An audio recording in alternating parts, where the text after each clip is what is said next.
An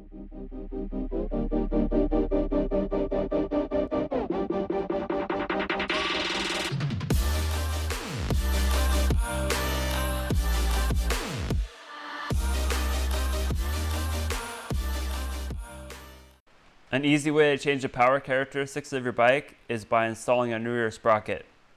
So going up in size improves acceleration but decreases top speed, and going down in size increases your top speed but decreases acceleration. So in this video, I'm going to show you how to swap out your rear sprocket.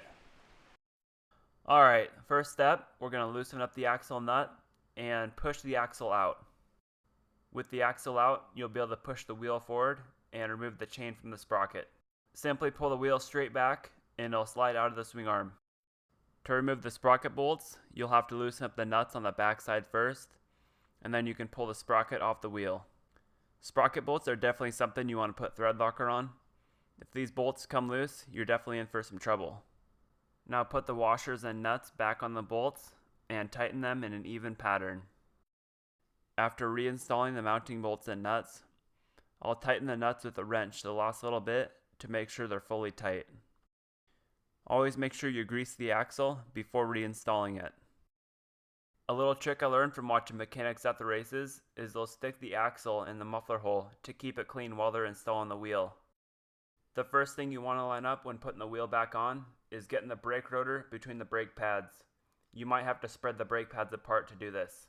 Now slide the axle halfway in and wiggle the chain back on the sprocket. With the chain on, you can punch the axle all the way through and reinstall the axle block and axle nut. If you change your sprocket size, most likely you're going to have to adjust your chain. Refer to the video I just posted on chain adjustment. With your chain tension set, we're going to tighten the axle now. To pull the wheel all the way forward, I'll put a rag between the chain and sprocket and spin the wheel backwards.